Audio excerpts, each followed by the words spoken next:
Hello అండి. అందరూ ఎలా ఉన్నారు? బాగున్నారు కదా! నేను మీ Madhuri. Welcome back to Madhu's Bommarillu. చాలా రోజుల తర్వాత మన ఛానల్‌లో ఒక లాంగ్ వీడియో అయితే అప్లోడ్ చేస్తున్నాను. నేను ఈ వీడియోలో దోసకాయ పప్పు చేసి చూపించబోతున్నానండి. ఎంతో ఈజీగా, సింపుల్‌గా బ్యాచిలర్స్ కూడా చేసుకునేటట్టు చేసి చూపించబోతున్నాను. ముందుగా చిన్న టీ గ్లాస్‌తో 3 గ్లాసుల కందిపప్పునైతే నానబెట్టుకున్నానండి. సో, మీకు ఎంత క్వాంటిటీకి అయితే కావాలో అంత క్వాంటిటీ కందిపప్పుని మీకు టైం ఉంటే నానబెట్టుకోండి. లేదంటే గనక డైరెక్ట్‌గా అయినా కుక్ చేసేసుకోవచ్చు. సో, డైరెక్ట్‌గా వాష్ చేసి పెట్టుకొని 1 అవర్ నానిన తర్వాత దాన్ని స్టవ్ మీద పెట్టి ఈ విధంగా ఉడికించుకుంటున్నాను. యాక్చువల్‌గా ఈ రెసిపీ నేను పిల్లలు స్కూల్‌కెళ్ళే టైంలో చేశాననమాట. అందుకే ఇంకా లేట్ కాకుండా ముందుగానే నేను నానబెట్టిన కందిపప్పుని స్టవ్ మీద అయితే పెట్టేసుకున్నాను కుక్కర్‌లో వేసుకొని. తర్వాత ఇలా కూరగాయలు అయితే కట్ చేసుకున్నాను. సో, చిన్న దోసకాయలు 2 తీసుకున్నానండి. పచ్చిమిర్చి ఒక 6 తీసుకున్నాను. మీరు మీ కారానికి తగ్గట్టుగా తీసుకోవచ్చు. అలాగే టమాటాలు కూడా ఒక చిన్న సైజు 2 టమాటాలు తీసుకున్నాను. అలాగే ఒక మీడియం సైజ్ ఆనియన్ అయితే తీసుకున్నాను. వీటన్నిటిని ఇలా చిన్న ముక్కలుగా కట్ చేసి పెట్టుకున్నానండి. ఇప్పుడు మనం ఉడుకుతున్న కందిపప్పులో వీటన్నిటిని ఒకదాని తర్వాత ఒకటి వేసేద్దాం.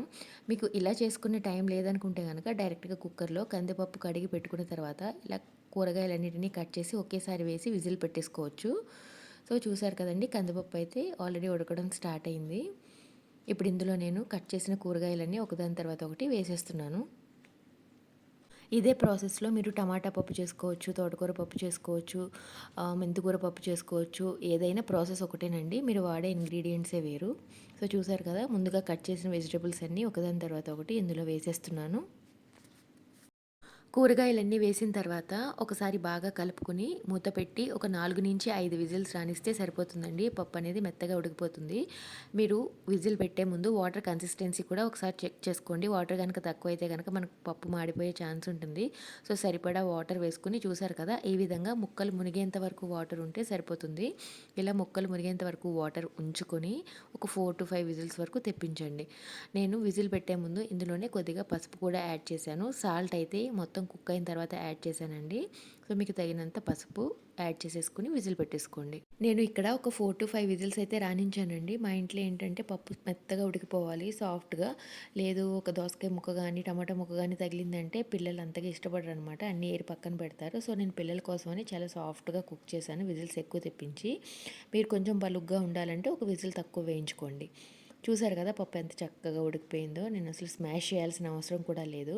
ఒకసారి గరిటె పెట్టి తిప్పితే నాకు పప్పు చాలా సాఫ్ట్‌గా స్మాష్ అయిపోయింది. అందుకని నేను ఇంక పప్పు గుత్తితో మెదపడం లేదు.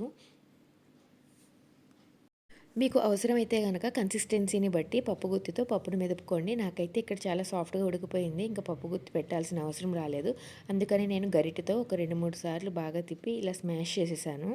చూసారు కదా! చాలా సాఫ్ట్‌గా మెత్తగా ఉడికిపోయింది. ఇప్పుడు ఇందులోనే నేను ముందుగా ఒక చిన్న నిమ్మకాయ సైజ్ అంతా చింతపండుని నానబెట్టి పెట్టుకున్నానండి. సో, ఆ చింతపండు ఈ విధంగా రసం తీసి వేసేసుకుంటున్నాను. సో, చింతపండు రసం ఇంకా తగినన్ని వాటర్ కన్సిస్టెన్సీకి ఎంత కావాలో అంత వాటర్ వేసుకొని మరొకసారి స్టవ్ మీద పెట్టి కాసేపు ఉడకనివ్వాలి.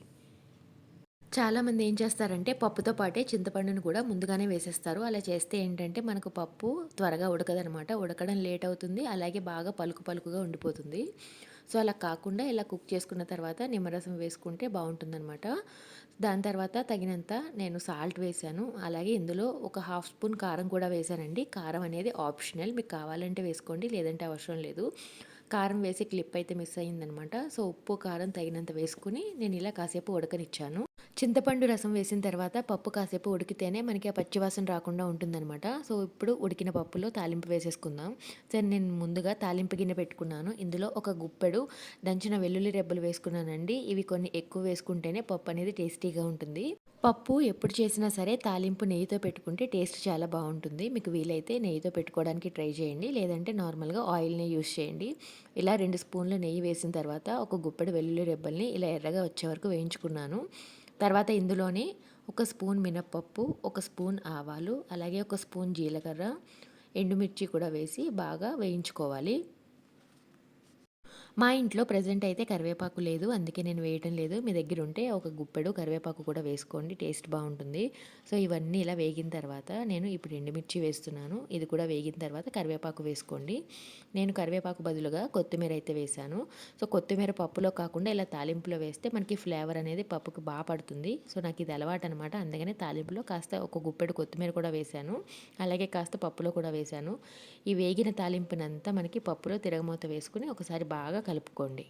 అంతేనండి. ఎంతో ఈజీగా ఉండే పప్పు దోసకాయ రెడీ అయిపోయింది. ఇదే విధంగా మీరు ఏ వెజిటబుల్‌తోనైనా పప్పు చేసుకోవచ్చు. చాలా ఈజీగా బ్యాచిలర్స్ కూడా చేసుకునే విధంగా నేను చాలా స్లోగా అన్నీ క్లియర్‌గా ఎక్స్‌ప్లెయిన్ చేశానని అనుకుంటున్నాను.